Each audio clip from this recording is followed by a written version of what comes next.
today we'll make fireworks. First, open Blender version 4.5. Select all objects, press X to delete, then Shift to create a new UV sphere. Next, open the particle system and create the first particle system. I set the quantity to 8 stars, then designed the intervals between the Qixi Festival and Knot Sleeves. I set it to the 1007 series, ending at 101, creating a pricing effect, and set the lifespan to 150. Then open the following section. Use the modifier to scroll down to find the speed settings and activate it. Find the first one and set it to 12 Ms, which gives it the appearance of simulating the speed of a fireworks display. Here, we open the rotation and check the effect in the ambush area. Now, we need an object to serve as the fireworks proxy. Open the render and render it as an object. Our quoted object is the sibling of this sphere. We'll duplicate this sphere in Cinema 4D. That's why flatten this ball. Back to the round ball, we pick this flattened ball as a baptism and notice there's no scene with the flattened ball for now. Go to the modifier module to add a quote. If you can't find the modifier, you can search for it like a wine package. Play it and take a look. Then we return to the particle system module and we add a second particle system as a feat. I set the particle count in this example to 25,000, with the tail flame's start and end intervals at 100 and 250. Is the tail flame's life still 150? Similarly, open the modifier for the tail flame without changing its phase, but we still need to carefully enable rotation. I reviewed this and realized I forgot to enable the random phase, which should have been set. Then, in rendering here, design the object and select the point sphere. Then play it!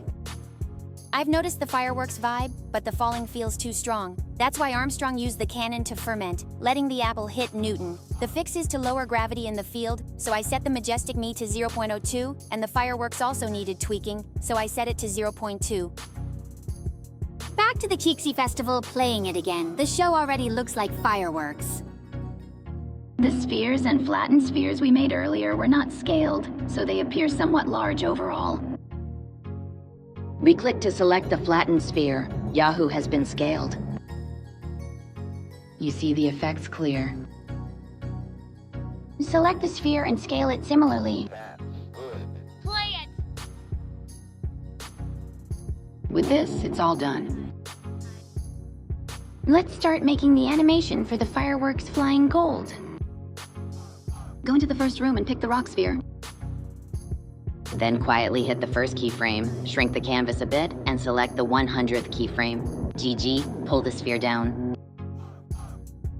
This is the way the fireworks ascend, brother. Take a glance. Great, Jesu. Next, we'll select the flattened sphere. We need to add color and glow to the fireworks. I usually open a new small window from the bottom right corner. Then I open the shader editor. Make a new cutout.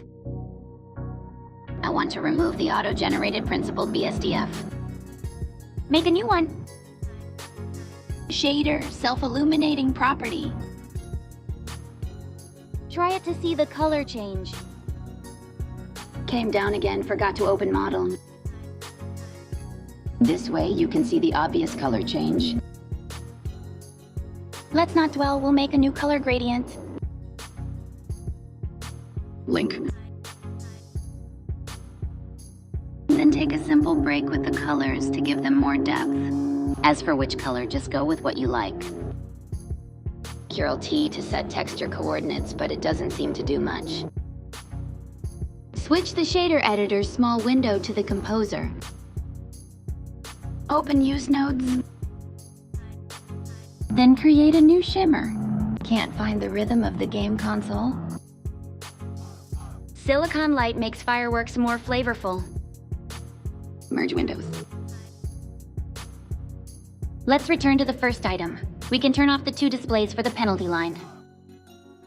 First, swap Bloodstain with Depression. Do a quick film run-through, then take a camera break. The cycles are rendered. The fireworks are done. The parameters in the video can be adjusted by everyone according to their preferences. Thanks for watching.